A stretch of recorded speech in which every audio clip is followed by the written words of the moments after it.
Em 1993, o professor Philip Johnson, da Universidade da Califórnia, em Berkeley, convidou um grupo de cientistas e filósofos para reunirem-se numa pequena cidade na costa central da Califórnia. Eles vieram de grandes centros acadêmicos, inclusive Cambridge, Munique e a Universidade de Chicago, a fim de questionar uma ideia que tem dominado a ciência por 150 anos. A reunião em Pajaro Dunes representou um ponto decisivo para muitos de nós. Todos nós tínhamos perguntas sobre a teoria da evolução, mas quando nós nos reunimos, cada um trouxe algo de sua própria área, e de repente tivemos um vislumbre de um novo modo de olhar para a vida.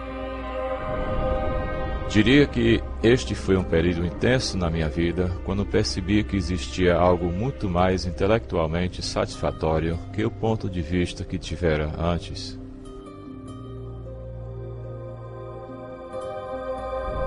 Recordando agora, acho que aquele encontro me deu a motivação para realmente examinar as evidências e ver para onde elas apontam. Percebi que este questionamento era maior que qualquer pessoa ou matéria de ensino. Era o início de uma comunidade de cientistas que estavam agora dispostos a enfrentar o mistério fundamental da origem da vida.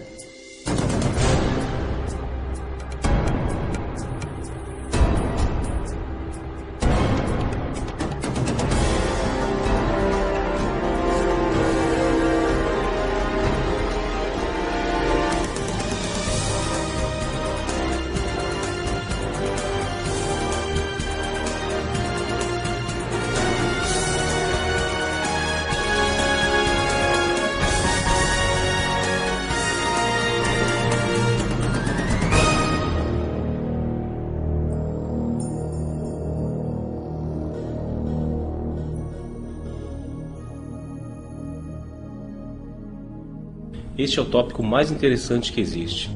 De onde viemos? Como chegamos aqui? O que nos trouxe à existência? Onde nos encaixamos em relação à realidade como um todo? Considerando a diversidade e complexidade incrível da vida, inevitavelmente surge a pergunta: o que trouxe tudo isso à existência? Foi simplesmente o acaso e necessidade, ou há algo mais acontecendo? Existe um propósito, um plano, um projeto devido a uma causa inteligente? Penso que esta seja a pergunta fundamental.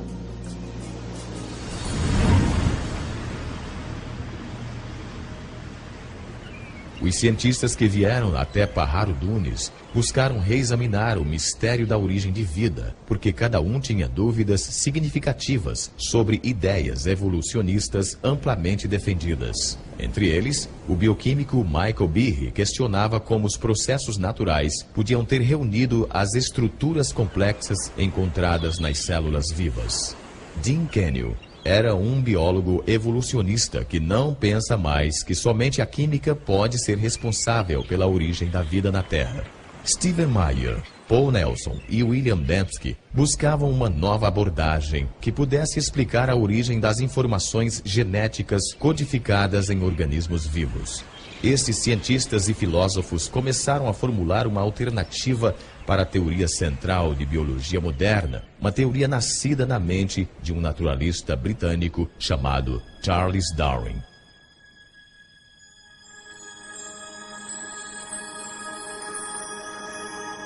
Em 1831, Darwin, com 22 anos de idade, embarcou expedição de pesquisa de 5 anos ao redor do mundo. Ele partiu da Inglaterra viajando no navio HMS Beagle, passando pelo ponto mais ao sul da América do Sul, e daí para o norte na direção de uma cadeia de ilhas vulcânicas do Oceano Pacífico chamada Galápagos.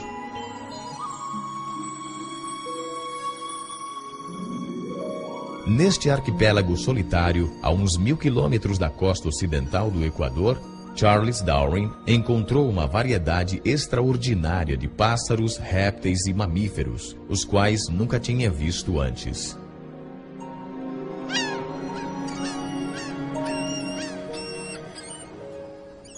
Durante mais de um mês, Darwin estudou a vida vegetal e animal, fez anotações extensivas e colecionou amostras. Depois foi embora para nunca mais voltar. Então, 25 anos se passaram enquanto ele desenvolvia sua teoria. Em 1859, Darwin publicou um livro intitulado A Origem das Espécies.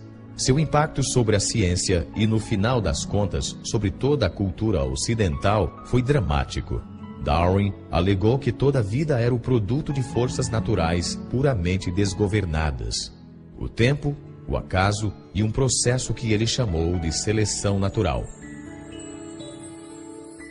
Antes de Darwin, a maioria dos cientistas e filósofos, tais como Platão, Newton e Kepler, consideravam o mundo como produto de algum projeto ou plano.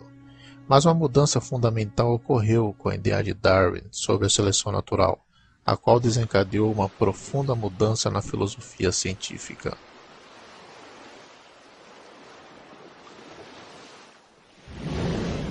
Darwin não foi o primeiro a propor a teoria da evolução. Porém, ele foi o primeiro que ofereceu um mecanismo natural plausível para a mudança biológica através de longos períodos de tempo. Para entender como a seleção natural funciona, considere as populações de tentilhões que Darwin encontrou nas Ilhas Galápagos.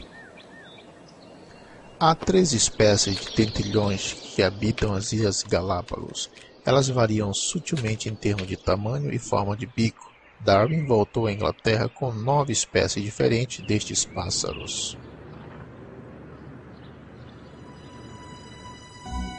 Conforme a teoria contemporânea do darwinismo, as diferenças no tamanho e na forma do bico dos pássaros são os resultados diretos da seleção natural.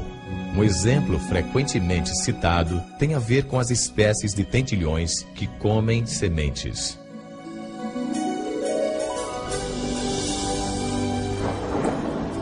Nos anos de fortes chuvas, há abundância de sementes pequenas e macias. Os pássaros com bicos curtos facilmente encontram comida. Porém, num período de seca, as únicas sementes que se encontram são as do ano anterior, que têm uma casca dura. Nestas condições, somente os pássaros com bicos mais longos e mais afiados conseguem quebrar a casca para comer as sementes. Os pássaros com bico comprido sobrevivem porque conseguem alcançar comida. O bico mais comprido dá o que os biólogos chamam de uma vantagem útil. Os tentilhões com bicos menores, infelizmente, morrem de fome porque não conseguem alcançar comida. Se o tempo de seca se prolonga, o ambiente provoca uma mudança nas características da inteira população de tentilhões. Com o tempo, o bico longo é repassado a sucessivas gerações porque esses bicos possibilitam a sobrevivência dos pássaros. A seleção natural foi uma ideia convincente. As variações físicas que eram vantajosas seriam herdadas por sucessivas gerações. Através deste processo, com o passar de muito tempo, organismos fundamentalmente diferentes surgiriam, sem qualquer forma de direção inteligente. Darwin quis explicar tudo da história da vida em termos de processos naturais sem inteligência. O que encontrou foi que um processo que observava em populações domésticas também funcionava nas selvagens. O próprio Darwin era bem versado na área de criação doméstica de pombos. Ele sabia que os criadores foram capazes de realizar mudanças dramáticas numa população, selecionando somente certos espécimes para e que um processo que observava em populações domésticas também funcionava nas selvagens. O próprio Darwin era bem versado na área de criação doméstica de pombos. Ele sabia que os criadores foram capazes de realizar mudanças dramáticas numa população, selecionando somente certos espécimes para reproduzir. Por isso, sugeriu que o mesmo processo seria válido na vida selvagem. Para Charles Darwin, a seleção natural explicava o aparecimento do projeto sem um projetista. Não havia mais necessidade de invocar uma causa inteligente para a complexidade da vida. A seleção natural tornou-se um tipo de substituto para o projetista. Hoje, o darwinismo é geralmente aceito por todo o mundo científico e acadêmico. Apesar desta aceitação quase universal, um número crescente de cientistas e professores agora questiona vários aspectos principais da teoria de Darwin. Com certeza não concordamos em tudo, mas tínhamos a mesma insatisfação com o mecanismo da seleção natural. A seleção natural é um processo real e explica bem certos tipos limitados de variações, mudanças em pequena escala. De fato, temos inúmeros exemplos para isto. Ela só não se encaixa bem ao tentar explicar o que Darwin achava que poderia, a complexidade real da vida. Tem-se o bico do tentilhão e tem-se o próprio tentilhão. Uma mudança pequenina na forma do bico versus a origem do próprio organismo. O problema principal para a biologia é entender exatamente onde a seleção natural funciona e onde não funciona, e por que existe tal diferença.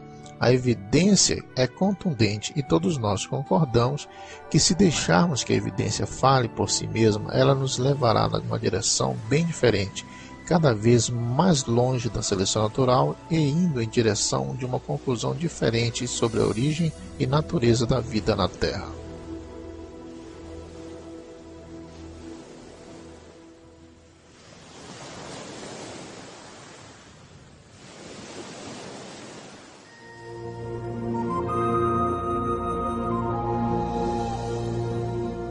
A seleção natural atua somente ao tirar vantagem de variações minúsculas e sucessivas. Ela nunca poderia dar um grande salto, mas avança a passos lentos, seguros e curtos.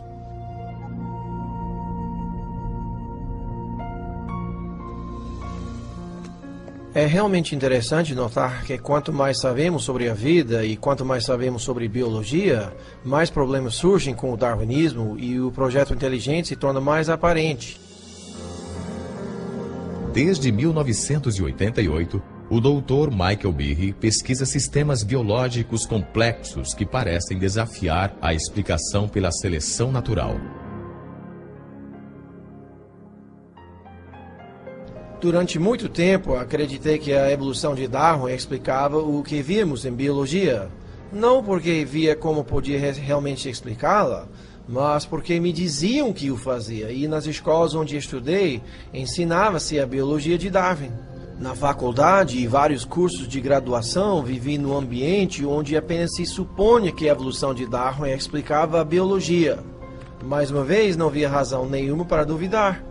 Somente há uns 10 anos ou mais, li um livro chamado Evolução, uma teoria em crise, escrito por um geneticista australiano chamado Michael Denton.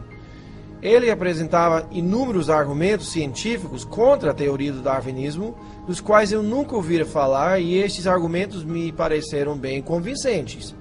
A esta altura, comecei a ficar um pouco enraivecido, pois me senti enganado. Via diante de mim uma quantidade de argumentos muito bons. Mas eu mesmo já fizer um doutorado em bioquímica, tornar-me membro do corpo docente e nunca ouvira falar sobre nada disto. Assim, dali por diante, fiquei muito interessado na questão da evolução e cheguei à conclusão que os processos do darwinismo não são a explicação completa para a vida. O ceticismo de Michael Behe originou-se em grande escala no que a biologia moderna já revelou sobre a unidade mais fundamental da vida, a célula. No século XIX, os cientistas achavam que a parte básica da vida, a célula, era apenas uma simples bolha de protoplasma, como um pedacinho de gelatina, que não era difícil de se explicar. Esta ideia realmente não apresentou mudança nenhuma até o início dos anos 50. Daí para cá, nosso conhecimento sobre a célula sofreu uma explosão.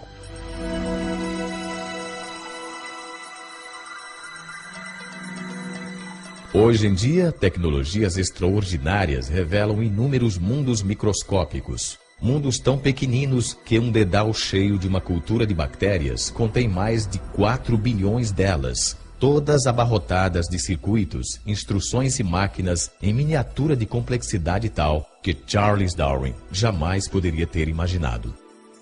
Na própria base da vida, onde as moléculas e células fazem um espetáculo, descobrimos máquinas, literalmente máquinas moleculares. Há minúsculos caminhões moleculares carregando suprimentos de um lado para o outro da célula. Há máquinas que captam a energia solar e a transformam em energia utilizável. Há tantas máquinas moleculares no corpo humano quanto há funções que o corpo tem que fazer. Se parar para pensar na audição, visão, olfato, paladar, tato, coagulação do sangue, ação de respirar, reações imunológicas, verá que tudo isso requer um batalhão de máquinas. Ao observarmos estas máquinas, perguntamos-nos de onde vieram. E a resposta da evolução darwiniana, a meu ver, é muito inadequada. No início da década de 90, numa série de palestras acadêmicas, Behe revelou suas dúvidas sobre a capacidade da seleção natural de construir máquinas moleculares complexas. Uma destas máquinas atraiu-lhe particularmente a atenção. Lembro-me da primeira vez que olhei um livro de bioquímica e vi o desenho de uma coisa chamada flagelo bacteriano, com todas as suas partes e toda a sua glória. Ela possuía uma hélice, um gancho, um eixo e um motor. Olhei para aquilo tudo e disse, é um motor de polpa. Foi projetado, não há a mínima chance de ser uma montagem aleatória de peças. Estes motores moleculares que propulsionam a bactéria dependem de um sistema de partes mecânicas intricadamente organizadas. Estas partes entram em foco quando porções de uma célula são aumentadas 50.000 vezes no microscópio. Os bioquímicos usaram micrógrafos de elétrons como este, a fim de identificarem as partes e a estrutura tridimensional do motor flagelar. Neste processo, revelaram uma maravilha da engenharia numa escala minúscula. Howard Berg, em Harvard, classificou esta máquina como a mais eficiente do universo. Algumas delas batem a 100.000 rotações por minuto e são ligadas num transdutor de sinal ou mecanismo sensorial, de modo que reagem conforme as características do ambiente. E embora girem com tal rapidez, podem parar num piscar de olhos. Leva somente 1/4 de revolução para pararem, mudarem de direção e começarem a girar a 100.000 RPM em outra direção. E, igual aos motores de polpa num barco, possuem muitas partes necessárias ao seu funcionamento. O flagelo bacteriano possui duas marchas, a que vai para a frente e a reversa, refrigeração à água e força protônica. Tem um estator, um rotor, uma junta universal, um eixo e uma hélice, os quais funcionam como peças de uma máquina. Não é apenas por conveniência que lhes damos estes nomes, esta é realmente a função deles. Desde a sua descoberta, os cientistas tentaram entender como um motor giratório poderia ter surgido através da seleção natural. Até agora, não conseguiram oferecer qualquer explicação darwiniana. A fim de ver por que precisamos entender um aspecto das máquinas moleculares conhecido como complexidade irredutível. O termo complexidade irredutível foi inventado por Mike Behe ao descrever estas máquinas moleculares. O que se diz basicamente é que se tem muitos componentes numa organela ou sistema celular, sendo todos eles necessários ao seu funcionamento. Isto é, se você remove uma peça, então perde a funcionalidade desse sistema. A ideia da complexidade irredutível pode ser ilustrada por uma máquina não biológica conhecida. Isto é, se você remove uma peça, então perde a funcionalidade desse sistema. A ideia da complexidade irredutível pode ser ilustrada por uma máquina não biológica conhecida, uma ratoeira. A ratoeira é composta de 5 partes básicas: um gancho para segurar a isca, uma mola forte, um arame fino e arqueado chamado martelo, outro gancho que prende o martelo no lugar e um suporte sobre o qual o sistema completo é montado. Se uma destas partes estiver faltando ou for defeituosa, o mecanismo não vai funcionar. Todos os componentes deste sistema irredutível complexo devem estar presentes de modo simultâneo para que a máquina possa desempenhar sua função: pegar o rato. A complexidade irredutível também pode ser aplicada a máquinas biológicas, inclusive ao motor flagelar. No final das contas, há cerca de 40 partes diferentes de proteínas que são necessárias ao funcionamento desta máquina, e se uma delas estiver faltando, então você tem um flagelo que não funciona porque o gancho está faltando, ou o eixo, ou seja o que for, ou nem mesmo se liga à célula. Em termos evolucionários, é preciso ser capaz de explicar como se pode montar este sistema gradualmente, quando não há função, até que se tenha todas as partes no lugar.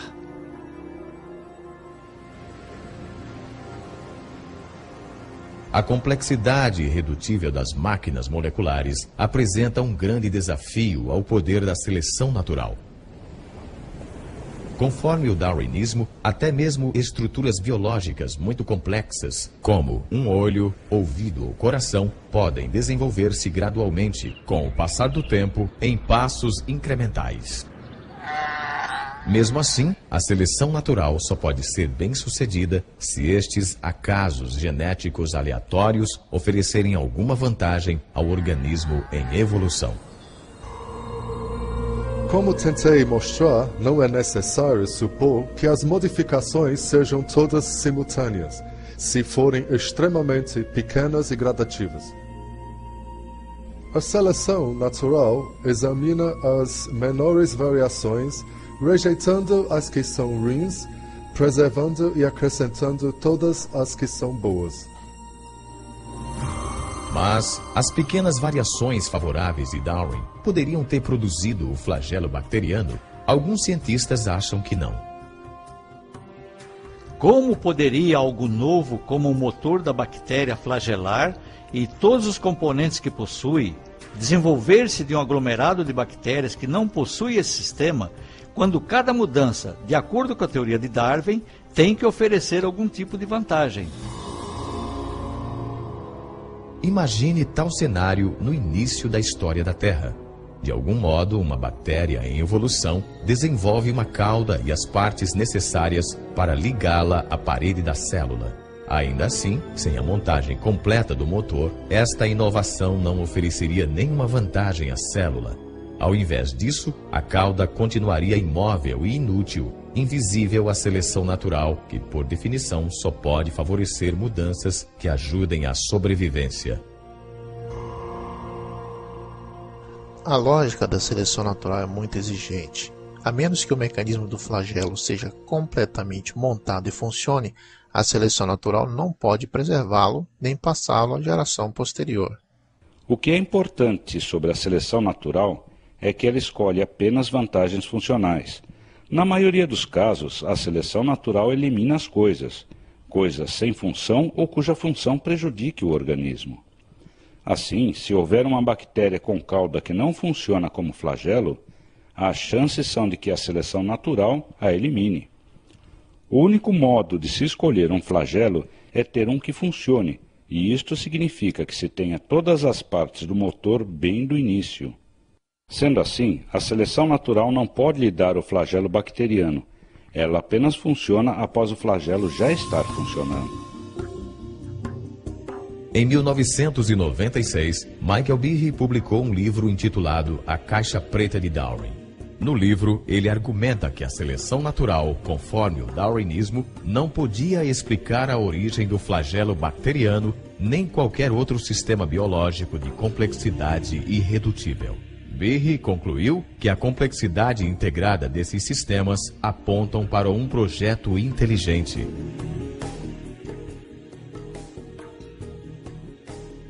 A Caixa Preta de Darwin criou uma controvérsia imediata. Mais de 75 publicações revisaram o livro. Alguns cientistas elogiaram a obra de Behe, ao passo que outros a descartaram como não científica e motivada pela religião. Alguns insistiam também que ele subestimara o poder da seleção natural. Argumentavam que o motor flagelar poderia ter sido criado com partes de outras máquinas moleculares mais simples, como esta bomba celular. Se os componentes da bomba já existiam, poderiam ter sido preservados pela seleção natural antes mesmo que o motor bacteriano surgisse. Esta teoria se chama coopção. Está dizendo, em essência, que a evolução ou seleção natural em algum momento pôde pedir emprestado componentes de uma máquina molecular e construir uma nova máquina com alguns destes componentes. Scott Minich pesquisou o motor flagelar durante uns 20 anos. Sua pesquisa o levou a contestar o argumento da coopção.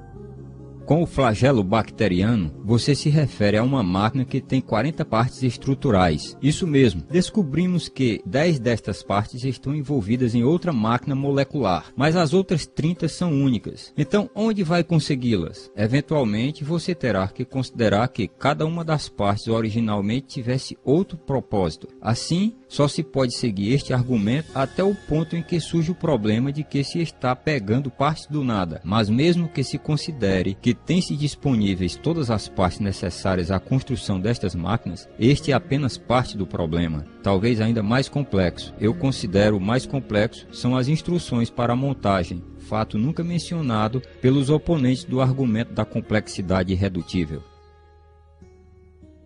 Pesquisas feitas sobre o motor bacteriano revelam um nível ainda mais profundo de complexidade, pois sua criação não só exige partes específicas, mas também uma sequência precisa de montagem.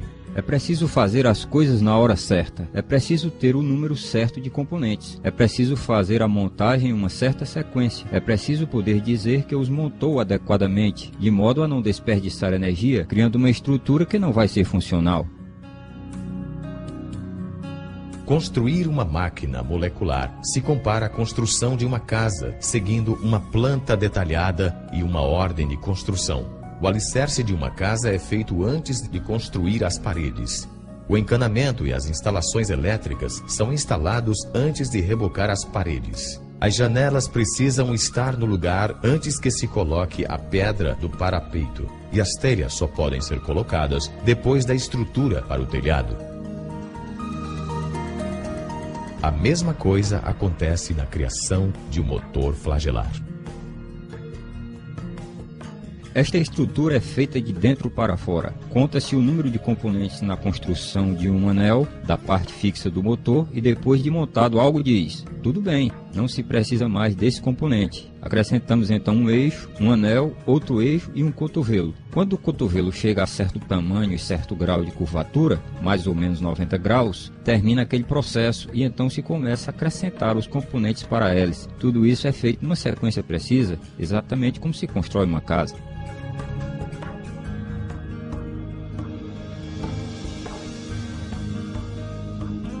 Para construir um motor corretamente, tem que se coordenar o tempo exato das instruções de montagem. Mas como a seleção natural podia fazer isso? A coopção não explica isto. Para construir esse mecanismo flagelar, ou milhares de outros mecanismos na célula, exige-se que outras máquinas regulem a montagem destas estruturas e que estas máquinas, por sua vez, exijam outras máquinas para a sua montagem. Se uma destas partes estiver faltando ou for colocada no lugar errado, seu motor não vai funcionar. Assim, o aparelho para a montagem do motor flagelar é, em si mesmo, um complexo irredutível. De fato, o que temos aqui é uma complexidade irredutível do começo ao fim.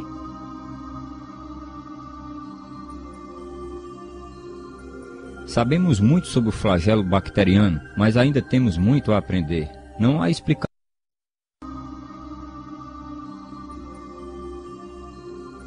Sabemos muito sobre o flagelo bacteriano, mas ainda temos muito a aprender. Não há explicação sobre como esta máquina molecular complexa possa ter sido produzida se usarmos o mecanismo darwiniano. Há 150 anos, os cientistas não sabiam nada sobre máquinas moleculares de complexidade irredutível. Mesmo assim, Charles Darwin antecipou a dificuldade de que sistemas assim poderiam apresentar a sua teoria. Se pudéssemos demonstrar que tal órgão complexo existisse, o qual possivelmente não pudesse ter sido formado por pequenas modificações sucessivas, minha teoria iria totalmente por água abaixo.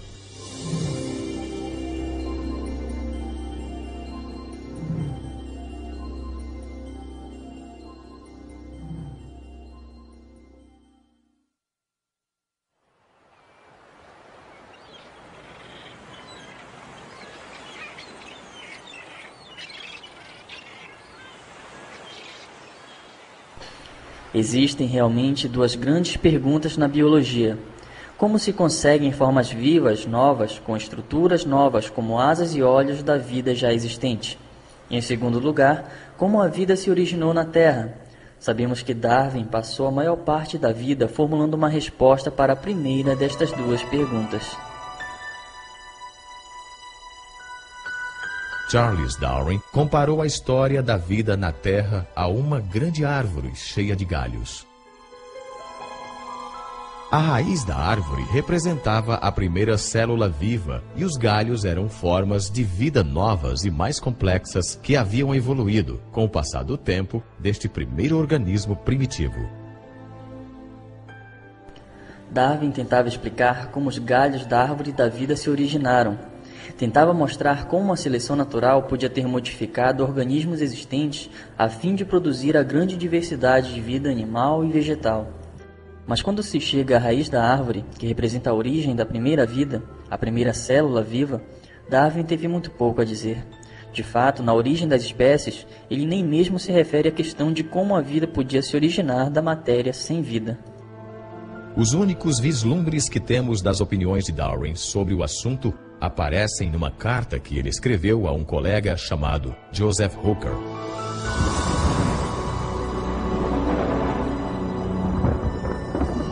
Com relação à primeira produção de um organismo vivo, se, e que grande se, pudéssemos conceber num lago pequenino de água morna, com todo tipo de amônio e sais fosfóricos, luz, calor e eletricidade, e que fosse formado quimicamente uma combinação de proteínas pronta para sofrer mudanças ainda mais complexas, atualmente tal matéria seria devorada instantaneamente. Mas, talvez, este não tenha sido o caso antes que os seres vivos fossem formados. Nos últimos anos da vida, Darwin fez muito pouco para desenvolver sua ideia da origem da primeira célula primitiva. Mas, nas décadas de 1920 e 1930, um cientista russo chamado Alexander Oparin formulou uma teoria detalhada sobre como isto poderia ter acontecido, chamada a evolução química. Oparin achava que poderia explicar a origem da primeira vida usando princípios do darwinismo. Ele imaginou elementos químicos simples se combinando e recombinando a fim de formar moléculas maiores. Depois, estas moléculas maiores se organizariam com a ajuda das variações do acaso e da seleção natural, formando a primeira célula viva primitiva. Nas 3 décadas seguintes, muitos cientistas tentaram desenvolver estas ideias, lutando com as questões levantadas por Oparin. Como a vida podia ter surgido de simples substâncias químicas? O homem achou que sabia a resposta. O problema das origens biológicas tem sido há muito tempo, a meu ver, de um interesse real e profundo para mim, só por causa da extensão do problema e de sua importância. De onde viemos? Por que estamos aqui? Todos esses tipos de perguntas são dados do ponto de vista da ciência natural. Na década de 70, Jim Kenyon foi um dos principais teóricos no mundo sobre a evolução química. Ele tentava explicar como a vida na Terra começara simplesmente através de um processo natural. Em 1969, Kenyon foi o coautor de um livro importante sobre a origem da vida. Eu e Gerd Steinman achávamos que se podíamos reunir todos os fatos da evidência empírica que havíamos acumulado desde meados até o final dos anos 60 em um argumento contínuo, ficamos muito entusiasmados com a possibilidade de explicar a origem dos elementos principais formadores da vida. Apesar do otimismo, Kenyon tinha diante de si um problema significativo. Para explicar o início da vida, ele teria, primeiramente, que explicar a origem dos elementos essenciais básicos para a construção de uma célula, as moléculas complexas chamadas proteínas. As proteínas possuem um amplo espectro de função na célula, tudo a partir das exigências estruturais em termos de armação da célula, ao citoesqueleto até as enzimas, onde realmente processam as moléculas a fim de colherem energia ou construir elementos da célula. As proteínas fazem quase tudo na célula, menos armazenar informação genética, feita por conta do DNA e RNA. Porém, as tarefas diárias, como purificar a célula, criar energia, etc., são todas por conta das proteínas. Kenyon sabia que as proteínas foram tão importantes para as primeiras células vivas quanto são para elas hoje. Reconhecia também a complexidade de sua construção. Até a década de 60, os cientistas determinaram que as células são feitas de milhares de tipos de proteínas, e a função destas moléculas se deriva da sua altamente complexa forma tridimensional. As formas de algumas proteínas permitem que elas catalisem ou disparem reações químicas, por causa do encaixe perfeito que tem com outras moléculas na célula. Ao passo que outras moléculas de proteína formam componentes estruturais que se conectam uns aos outros. As partes individuais de um motor bacteriano, como esta estrutura tipo anel, ou são feitas de uma única molécula proteica ou um aglomerado delas encaixadas de uma forma específica. Estas proteínas são feitas de unidades químicas menores chamadas aminoácidos, as quais são unidas formando longas correntes. Há um grau enorme de complexidade de arquitetura nas unidades celulares, justamente nesses aminoácidos que formam as proteínas. Na natureza, usam-se 20 tipos diferentes de aminoácidos a fim de se construir correntes proteicas. Os biólogos as comparam às 26 letras do alfabeto. As letras podem ser organizadas num número enorme de combinações possíveis. Se as letras forem organizadas corretamente, o resultado será um texto com sentido. Porém, se não forem, o resultado será apenas uma série incoerente de letras. O mesmo princípio se aplica aos aminoácidos e proteínas. Há 30.000 tipos distintos de proteínas, cada um formado com uma combinação diferente dos mesmos 20 aminoácidos.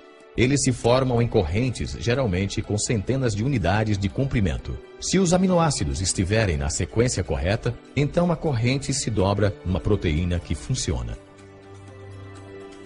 As proteínas se combinam com seus aminoácidos de tal forma que os aminoácidos se fecham uns sobre os outros numa arquitetura pré-programada pela ordem dos aminoácidos. Eles se dobram numa certa estrutura e essa estrutura é capaz de realizar certa função. Assim, todas as proteínas na célula têm um certo padrão tridimensional, baseado na organização dos aminoácidos na corrente. Esta organização é crítica. Se a sequência dos aminoácidos for incorreta, forma-se uma corrente inútil, a qual, ao invés de se dobrar numa proteína, será destruída na célula. As proteínas, como o código do computador, têm que ser exatas. A função do todo depende da organização exata de cada parte. Mas o que produz a sequência exata dos aminoácidos, que faz surgir formas e funções específicas das proteínas? Mas o que produz a sequência exata dos aminoácidos, que faz surgir formas e funções específicas das proteínas? Nas décadas de 50 e 60, as descobertas sobre a estrutura da proteína obrigaram os biólogos a confrontarem este mistério. Dean Kenyon acreditava que podia resolvê-lo. Em seu livro Predestinação Bioquímica, Kenyon e Gary Steinman propuseram uma teoria intrigante. Kenyon escreveu: talvez a vida tenha sido predestinada bioquimicamente pelas propriedades de atração que existem entre suas partes químicas, principalmente entre os aminoácidos nas proteínas. Quando o livro Predestinação Bioquímica foi lançado, eu e meu coautor estávamos totalmente convencidos que tínhamos a explicação científica para as origens.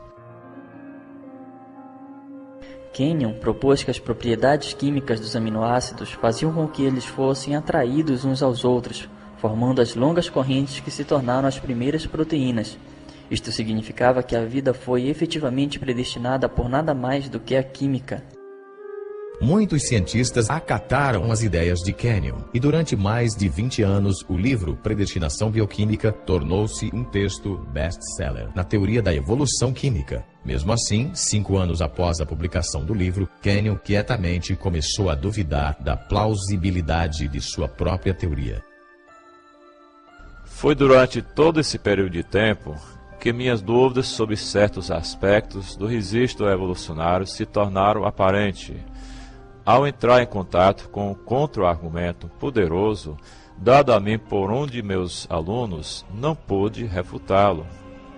Kenyon teve que explicar como as primeiras proteínas poderiam ter sido montadas sem a ajuda de instruções genéticas. Nas células vivas, hoje, as correntes de aminoácidos não são formadas diretamente pelas forças de atração entre suas partes, como Kenyon sugeriu. Ao invés disso, outra macromolécula dentro da célula armazena instruções para montar as proteínas. Esta macromolécula se chama DNA. No início, Kenyon acreditava que as proteínas poderiam ter sido formadas diretamente dos aminoácidos, sem nenhuma instrução de montagem. Porém, quanto mais ele aprendia sobre os aminoácidos e proteínas, tanto mais duvidava que as proteínas pudessem se automontar sem as instruções do DNA. No DNA, Kenyon encontrou uma molécula com uma propriedade que ele não podia explicar através dos processos naturais, porque, guardada na sua estrutura em dupla hélice, há uma abundância de informações na forma de substâncias químicas precisamente sequenciadas, que os cientistas representam com as letras A, C, T e G. Numa linguagem escrita, a informação é comunicada pela organização das letras. Do mesmo modo, as instruções necessárias para montar aminoácidos em proteínas são enviadas pelas sequências de substâncias químicas organizadas ao longo da escada do DNA. Este código químico tem sido chamado a linguagem da vida. Ele é o mais compacto e elaboradamente detalhado conjunto de informações que se conhece no universo. Como outros cientistas trabalhando na origem da vida, Kenyon notou que tinha duas escolhas. Ou tinha que explicar de onde vinham estas instruções genéticas de montagem, ou como as proteínas poderiam ter surgido diretamente dos aminoácidos sem o DNA nos oceanos primitivos. No final ele viu que não podia explicar nenhum nem outro.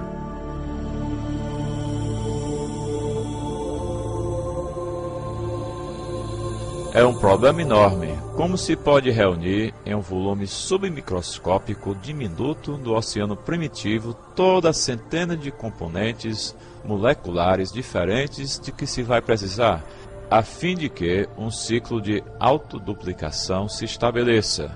Assim, minhas dúvidas sobre os aminoácidos se organizando sozinhos numa sequência biológica significativa, sem a presença do material genético pré-existente, acabou atingindo, pelo menos para mim, o limite, já no fim da década de 70.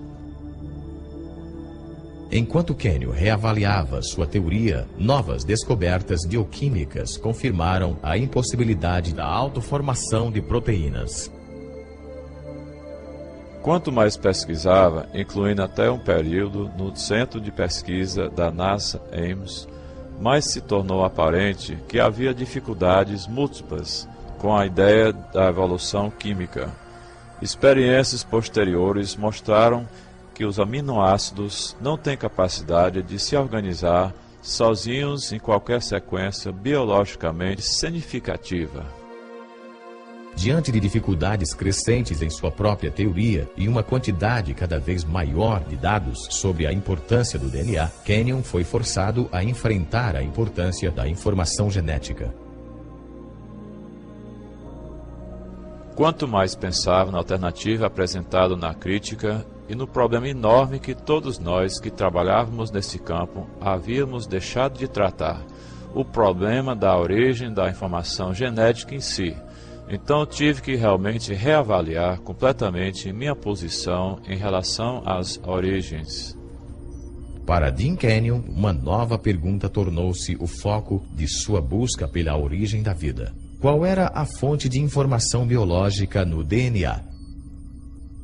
Se pudesse chegar à origem das mensagens codificadas no mecanismo da vida, então poderia realmente chegar a algo muito mais satisfatório intelectualmente do que a teoria da evolução química. Ainda assim, Kenyon via que tinha diante de si um número limitado de opções.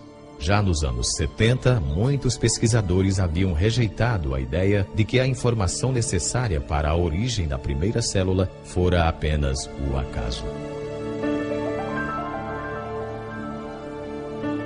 A fim de entender por quê, considere a dificuldade de se gerar apenas 2 linhas da peça de Shakespeare, Hamlet, jogando-se as letras do alfabeto em cima de uma mesa. Depois considere as instruções genéticas específicas requeridas para a construção das proteínas simples. Isto encheria centenas de páginas de texto impresso.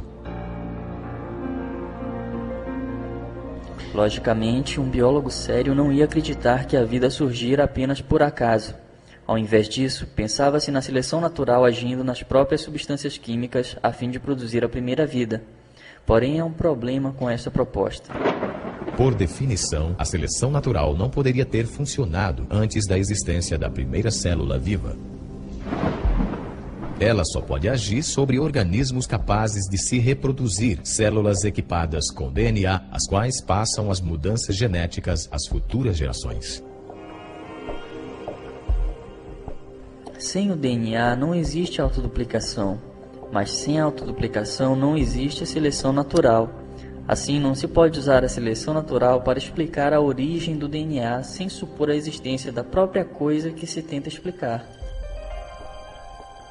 O acaso, a seleção natural e a própria teoria de Kenyon sobre a auto-organização, tudo ficou sem explicar a origem da informação genética. Kenyon agora via apenas uma única alternativa. Não existe a menor chance de uma origem através da evolução química, para até mesmo a mais simples das células. Assim, o conceito da vida, sendo resultado de um projeto inteligente, tornou-se imensamente atrativo para mim e fazia muito sentido, pois combinava intimamente com as descobertas múltiplas da biologia molecular. Nos anos desde que Kenyon rejeitou a evolução química, a ciência revelou detalhes de um sistema completo de processamento de informação que leva o carimbo oficial de um projeto inteligente. Com a animação computadorizada, podemos entrar numa célula a fim de ver este sistema extraordinário em ação.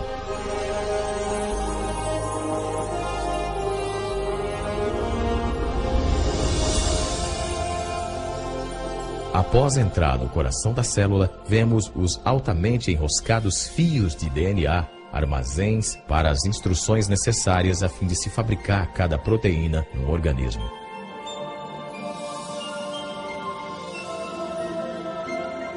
Num processo conhecido como transcrição, uma máquina molecular primeiramente desenrola uma parte da hélice do DNA a fim de expor as instruções genéticas necessárias à formação de uma molécula específica de proteína. Outra máquina, então, copia estas instruções a fim de formar uma molécula conhecida como RNA mensageiro. A fim de formar uma molécula conhecida como RNA mensageiro.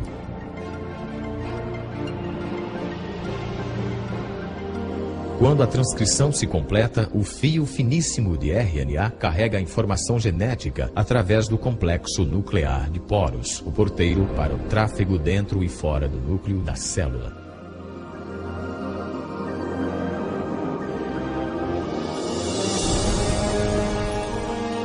O fio mensageiro de RNA é levado a uma fábrica molecular de 2 partes, chamada ribossomo. Após ligar-se a ela fortemente, inicia-se o processo de tradução.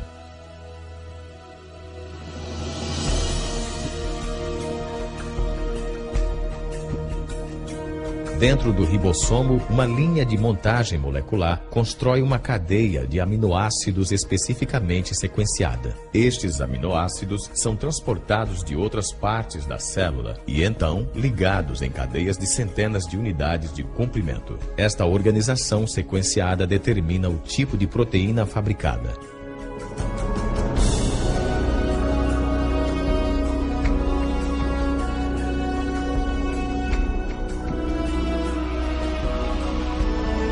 Quando a cadeia fica pronta, ela se muda do ribossomo até uma máquina em forma de barril que ajuda a enrolá-la na forma exata, que será crucial à sua função.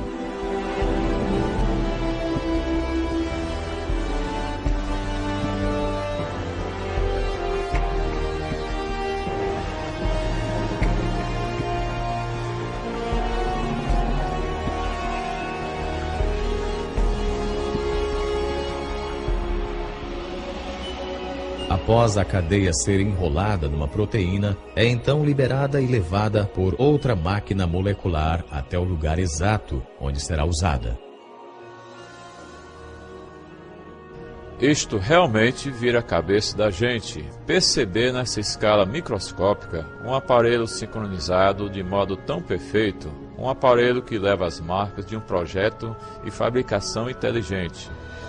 E temos os detalhes de um imensamente complexo domínio molecular de processamento de informação genética.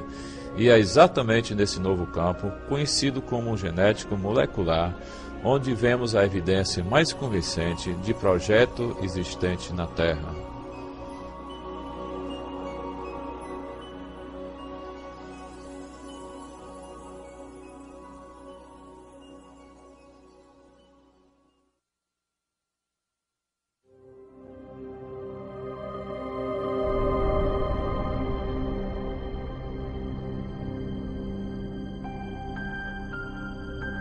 Quando observa as máquinas moleculares ou o processo incrivelmente complexo da divisão celular, quero perguntar: é possível que estas coisas possuam uma inteligência por trás delas?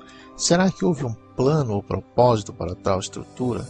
A ciência deve pesquisar a verdade sobre o mundo. Nunca devemos dizer: não gosto dessa explicação, por isso vou ignorá-la. Disto, quando nos encontramos diante de um quebra-cabeça desta natureza, devemos examiná-lo à luz de cada causa possível que possa explicá-lo. Um dos problemas com a teoria da evolução é que ela anula certo tipo de causa, mesmo antes que a evidência tenha chance de falar. A causa anulada é o projeto inteligente. Desde o final do século XIX, os cientistas começaram a aceitar uma convenção, uma definição de ciência que excluía a possibilidade de um projeto inteligente como explicação científica. Essa convenção chama-se metodologia do naturalismo, o qual significa que, se quiser ser científico, você deve limitar-se a explicações baseadas somente nas causas naturais, eliminando a possibilidade do projeto inteligente. Mesmo assim, curiosamente, reconhecemos o projeto inteligente todo o tempo. É parte do nosso raciocínio comum reconhecer os efeitos de um projeto inteligente. Considere, por exemplo, estas mensagens hieroglíficas escritas nas ruínas de monumentos egípcios. Ninguém atribuiria as formas e organização destes símbolos a causas naturais, tais como tempestade de areia ou erosão. Pelo contrário, reconhecemos nelas a obra de escribas antigos, agentes humanos inteligentes. Raciocínio semelhante nos leva a concluir que as misteriosas figuras de pedra nas praias da Ilha da Páscoa não se formaram pelas ações de vento nem de água, com o passar de muitos anos. Nem presumimos que as plantas se desenvolvam nestas formas conhecidas sem ajuda. Naturalmente, fazemos estas inferências todo o tempo, e sabemos que são corretas. Mas baseados em quê? Como podemos reconhecer a inteligência? Num livro intitulado A Inferência de Projeto, o matemático William Dembski fez um progresso importante na compreensão do raciocínio sobre o projeto. Dembski identificou as características que nos fazem reconhecer a atividade de uma inteligência prévia. Quais são os passos lógicos pelos quais temos que passar a fim de chegar à conclusão de que algo é resultado do projeto? O que estou tentando fazer é estabelecer critérios confiáveis, empíricos e cientificamente rigorosos, a fim de decidir se algo foi, de fato, projetado. Estava observando essa lógica e descobri que o que se precisa é do conceito de improbabilidade e de especificação, quer dizer, padrões reconhecidos. De acordo com Dembski, detectamos corretamente a evidência da inteligência cada vez que observamos um objeto ou evento altamente improvável combinado com um padrão reconhecido. Observamos um exemplo disto nos Black Hills, em Dakota do Sul. Se você viajar pelo oeste dos Estados Unidos, verá inúmeras formas diferentes nos penhascos, a maioria sem significado nenhum. São apenas rochas formadas em vários padrões. Mas o que não se vê nas rochas são os rostos de Lincoln, Jefferson, Roosevelt e Washington. O único lugar em que se pode vê-los é em Dakota do Sul, e a razão para isto é porque um escultor excêntrico decidiu honrar estes presidentes, esculpindo o rosto de cada um deles na lateral desta montanha. O padrão é improvável. Sabemos, porém, que houve 4 senhores, os quais foram presidentes dos Estados Unidos, que tinham padrões específicos nos seus rostos, e estes padrões combinam perfeitamente com os padrões na lateral desta montanha em Dakota do Sul. Vendo aqueles rostos, reconheço imediatamente que combinam com os rostos de 4 presidentes conhecidos. Entendo então que no Monte Rushmore temos não apenas uma configuração de rocha altamente improvável, mas também algo que combina com um padrão independente, o qual certamente indica projeto inteligente. Então temos uma probabilidade diminuta junto com a especificação. É um projeto.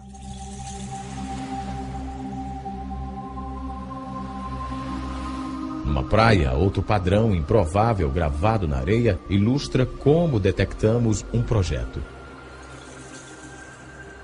Ninguém iria concluir que esta mensagem foi escrita pelo movimento das marés. Pelo contrário, por causa das características deste padrão, identificamos as palavras como produtos de inteligência. Essa organização improvável combina com o padrão Demos e as palavras do vocabulário inglês. Assim, é a improbabilidade da organização mais o fato que ela iguala-se a um padrão independente, que dispara para nós o reconhecimento de projeto. Esta ilustração sugere que os critérios de William Dembski para descobrir a presença de projeto são essencialmente equivalentes à informação. O tipo de informação presente não apenas em figuras, texto escrito e sequências numéricas, mas também codificada em softwares e sinais de rádio. A capacidade de detectar informação em transmissões eletromagnéticas tornou possível uma busca sem par pela inteligência. Há mais de 3 décadas, os astrônomos envolvidos no Projeto 7, Busca por Inteligência Extraterrestre, monitoram sinais de rádio do espaço exterior numa tentativa de encontrarem padrões ricos em informação. Tipicamente, os telescópios do rádio recebem ou barulho aleatório ou simples sinais repetitivos produzidos naturalmente por estrelas, galáxias e outros objetos celestiais. Mas os astrônomos reconhecem que, se algum dia identificarem um sinal carregando informação, ele confirmaria a existência de vida inteligente além da Terra.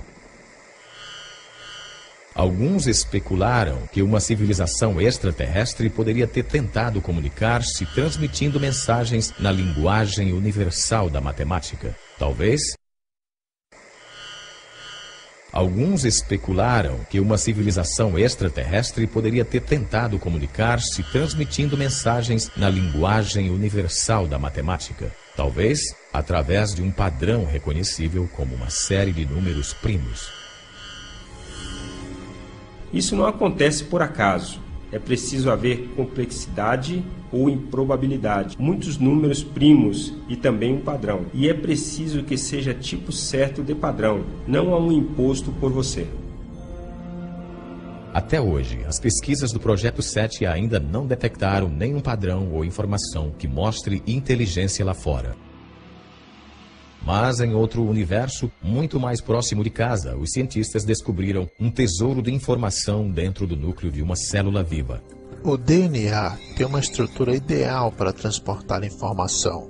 Nas bases A, T, C e G da dupla hélice do DNA, há um potencial para armazenar uma quantidade enorme de informação.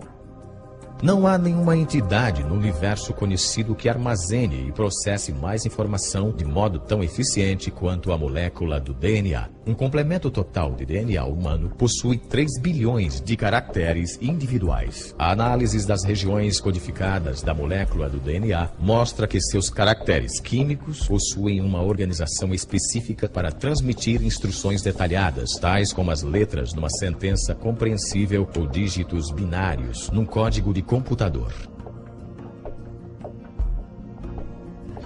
Bill Gates já disse que o DNA é como um programa de computador, apenas muito mais complexo. E se refletir nisso, verá que é uma observação altamente sugestiva, porque sabemos que Bill Gates não emprega vento, nem erosão, nem geradores de números aleatórios a fim de gerar seu software. Pelo contrário, ele emprega engenheiros inteligentes, engenheiros de software. Assim, tudo o que sabemos por experiência própria sugere que sistemas ricos em informação surgem de um projeto inteligente. Mas o fato é que há informação na vida, em cada célula viva de cada organismo vivo. De onde vem essa informação? Nos últimos 15 anos, o filósofo e cientista Stephen Meyer tem trabalhado a fim de responder a esta pergunta. Meyer desenvolveu um argumento para demonstrar que um projeto inteligente oferece a melhor explicação para a origem da informação necessária à construção da primeira célula viva. É parte de nosso conhecimento básico que agentes inteligentes podem produzir sistemas ricos em informação. Sabemos hoje que não há explicação natural, nem causa natural que produza informação, nem seleção natural, nem processos auto-organizacionais, nem por acaso. Mas sabemos de uma causa que é capaz de produzir informação, que é a inteligência. Por isso, quando as pessoas reconhecem que houve projeto pela presença da informação no DNA, elas efetivamente fazem o que se chama nas ciências históricas de uma inferência à melhor explanação.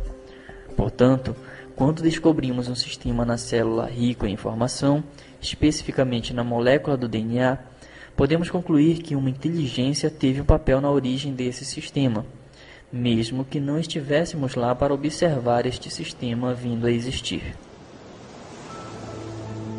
A obra de Meyer faz parte agora de um amplo estudo de caso científico para o projeto inteligente que surgiu de uma reunião de cientistas e filósofos na costa central de Califórnia em 1993. O objetivo deles era avaliar uma ideia que está dominando a biologia há mais de um século. No processo, fizeram nascer uma teoria que se tornou conhecida como Projeto Inteligente.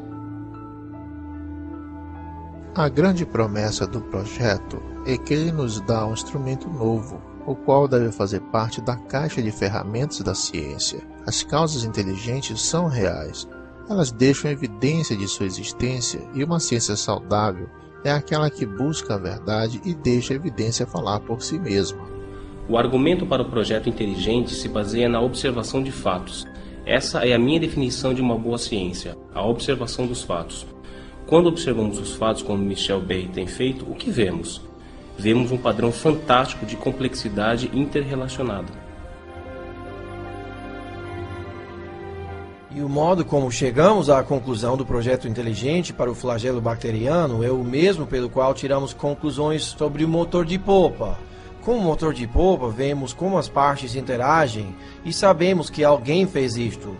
O raciocínio é o mesmo para as máquinas biológicas, por isso a ideia do projeto inteligente é completamente científica. Com certeza existem implicações religiosas, mas não depende de premissas religiosas. Quando olho para a evidência de modo objetivo, sem eliminar a possibilidade do projeto, o projeto pula para cima com uma explicação mais provável. E é por isso que acredito que seja verdadeiro. Acho que o projeto voltou para a mesa de discussões. Não podemos explicar estes sistemas pela lei natural. E se estamos mesmo buscando a verdade, se são de fato projetados, e se temos que ser engenheiros para entendê-los, então eu pergunto, qual é o problema? Temos que ir até onde os dados nos levam. E as implicações, tudo bem. Realmente há implicações metafísicas profundas, mas é assim mesmo. É uma ideia muito forte a de que o universo é racional e compreensível. subscrito por uma inteligência suprema que queria que este mundo fosse compreendido. É algo que transcende o programa da ciência, algo que traz significado ao mundo. Se tudo fosse apenas uma montagem caótica, então não haveria razão para se esperar qualquer propósito lá fora. Mas, de fato, se for produto de uma mente, então a ciência se torna este projeto enorme e maravilhoso de se resolver o quebra-cabeça, no qual se espera achar propósito, beleza e compreensibilidade. Há 150 anos, Charles Darwin transformou a ciência com a teoria da seleção natural. Hoje, esta teoria enfrenta um desafio incomparável. O projeto inteligente acendeu uma centelha, tanto de descoberta quanto de intenso debate sobre a origem da vida na Terra. E por um grupo cada vez maior de cientistas, representa um paradigma, uma ideia com o poder de, mais uma vez, redefinir as bases do pensamento científico. Durante o século XIX, os cientistas acreditavam que haviam duas entidades fundamentais, a matéria e a energia. Mas ao entrarmos no século XXI, há uma terceira e fundamental entidade que a ciência tem obrigação de reconhecer, a qual é a informação. Assim, ao encontrarmos a biologia da era da informação, cresce a suspeita que o que vemos na molécula do DNA é realmente obra de uma mente, obra de inteligência, algo que só pode ser explicado pelo projeto inteligente.